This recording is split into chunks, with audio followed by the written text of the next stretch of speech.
मेरे प्यारे साथियों, नमस्कार। बहुत स्वागत है आप सभी का।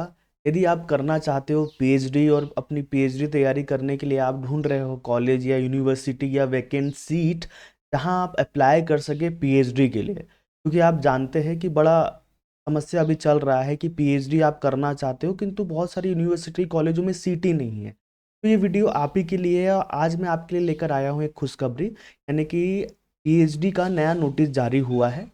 जो महात्मा गांधी चित्रकूट ग्रामोदय विश्वविद्यालय है, इन्होंने अपने जो सेशन है 25-26 के लिए पीएचडी एडमिशन के लिए नोटिस जारी किया है। तो बहुत सारे नंबर ऑफ सब्जेक्ट हैं जिनमें सीटें खाली है। तो आप जिस भी सब्जेक्ट से करना चाहते हैं, आगे मैं आपको जानकारी देता हूँ कितनी सीटें हैं, आप देख सकते हो और अप्लाई कर सकते हो पीएचडी के लिए।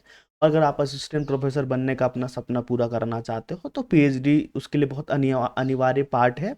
आप यहाँ से अपनी पीएचडी के लिए अप्लाई कर सकते हो। देखिए, तो ये जो नोटिफिकेशन है ये है महात्मा गांधी चित्रकूट ग्रामोदय विश्वविद्यालय के बारे में। ये चित्रकूट में है, जो कि सतना में है, आप ये जानते हैं, है ना। तो जो सेशन है 25-26 के लिए इन्होंने अपना पीएचडी नोटिफिकेशन या नोटिस जारी किया है, तो देख लीजिए। इसमें बहुत सारे नंबर ऑफ सब्जेक्ट है जिन पर आप अप्लाई कर सकते हो पीएचडी अपनी पूरी करने के लिए। एक है, पहले तो आप देख लीजिए, agriculture extension, biochemistry, soil science, और इसके अलावा भी जो सब्जेक्ट है इनके लिए आप अप्लाई कर सकते हो। आर्ट्स में अगर आप देखें तो आर्ट्स में आपका एजुकेशन है, English, fine arts, history, music, librarian, information science, political science, philosophy, psychology, और साइकोलॉजी, संस्कृत और सोशल वर्क, इन सब विषय के लिए आप अप्लाई कर सकते हैं।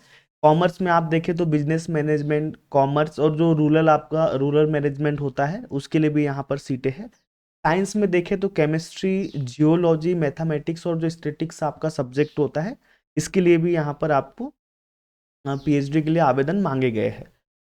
कब से शुरू हो रहे हैं, आप कब से आप यहाँ पर अप्लाई कर सकते हो, तो देखिए 11 तारीख से शुरू हो चुका है, यानी कि 11 अगस्त से ये प्रक्रिया शुरू हो चुकी है। अब 7 सितंबर तक यहाँ पर क्या कर सकते हो, अप्लाई कर सकते हो, है ना। बहुत अभी समय है, अभी अभी जारी हुआ है, ज़्यादा दिन नहीं हुआ, 5-6 दिन ही हुआ है नोटिस जारी हुए, है ना। और जो रजिस्ट्रेशन फीस लगने वाली है वो 2,000 रुपये है, जो जनरल और ओबीसी के कैंडिडेट है उनके लिए। इसके अलावा जो SC ST के कैंडिडेट है और जो फीमेल्स है ऑल स्टेट की, इन सब के लिए लगने वाला 1,000 रुपये। इसके अलावा जो MP ऑनलाइन का पोर्टल चार्ज है वो 150 रुपये आपको देना होगा। मोटा मोटा 11 तारीख से शुरू हुआ है पीएचडी के लिए आवेदन करना, है ना। और जो 7 तारीख है, 7 तारीख तक आप यहाँ क्या कर सकते हो, अप्लाई कर सकते हो। तो लगभग बहुत लंबा समय है जब तक के लिए आप यहाँ अप्लाई कर सकते हो और एग्ज़ाम की तैयारी भी कर सकते हो, और बहुत ज़्यादा आपके चांसेस इससे बढ़ जाएंगे कि मैं पीएचडी में अपनी जगह बना पाओ या एडमिशन ले पाओ। चलो थोड़ा सा हम बात कर लेते हैं कि कौन सी विषय में कितनी कितनी सीटें हैं, ये जानना थोड़ा सा ज़रूरी है। इसके हिसाब से आपको आसानी होगी अप्लाई करने में, है ना। तो 11 अगस्त से शुरू हुआ है और 7 सितंबर तक का आपके पास समय है आवेदन फॉर्म भरने के लिए। एक बात मैं यहाँ क्लियर कर दूं, अगर देखो, अगर आपने नेट, टेट या एडमिशन टू पीएचडी ये निकाल कर रखा हुआ है तो भी आपको फॉर्म भरना अनिवार्य है। और जब आप फॉर्म भर दोगे तो आपको एग्जाम नहीं देना है। जिन भी लोगों का नेट, टेट है और जिन्होंने एडमिशन टू पीएचडी निकाल रखा है, उन लोगों को आवेदन फॉर्म भरना बहुत ज़रूरी है। पर हाँ, आपको एग्ज़ाम देना ज़रूरी नहीं है, आपको सीधे इंटरव्यू में शामिल किया जाएगा। पर मैं फिर से कह रहा हूँ, एग्ज़ाम फॉर्म भरना मतलब कि ये जो इंट्रेंस एग्ज़ाम ले रहे हैं इसके लिए अप्लाई करना आपको ज़रूरी है। एग्ज़ाम में बैठना ज़रूरी नहीं है, एग्ज़ाम से आपको छूट है, आप डायरेक्ट इंटरव्यू में बैठेंगे। ये आपको क्लियर हो गया। चलो अब हम यहाँ जल्दी से देख लेते हैं कि कौन से विषय के लिए कितनी कितनी सीटें आपके लिए खाली है, नंबर ऑफ अवेलेबल सीट्स जो है। तो देखिए, जो एग्रीकल्चर हमारा विषय है, तो इस विषय में एग्रीकल्चर में जो जो सब्जेक्ट है उनमें जो जो सीटें खाली है वो देख लीजिए आप। तो सबसे पहले देखिए, एग्रीकल्चर में जो एग्रीकल्चर एक्सटेंशन है इसमें 8 सीट्स अवेलेबल है। जो बायोकेमिस्ट्री है एग्रीकल्चर में उसमें 4 सीटें अवेलेबल है। सॉइल साइंस जो होता है उसमें 6 सीटें अवेलेबल है। इसके अलावा जो एग्रोनॉमी है इसमें 3 सीटें अवेलेबल है, ये एग्रीकल्चर के लिए था। अब हम देखते हैं आर्ट्स में। है ना? क्योंकि आर्ट्स का जो ऐसा सब्जेक्ट है इसमें भारी कमी चल रही है सीटों की, एडमिशन लेना बहुत मुश्किल है पीएचडी में, क्योंकि हर जगह सीट्स अवेलेबल नहीं है, विद्यार्थी बहुत ज़्यादा है। तो देखो, एजुकेशन में 2 सीट है, इंग्लिश की अगर बात करें तो यहाँ 6 सीटें उपलब्ध है।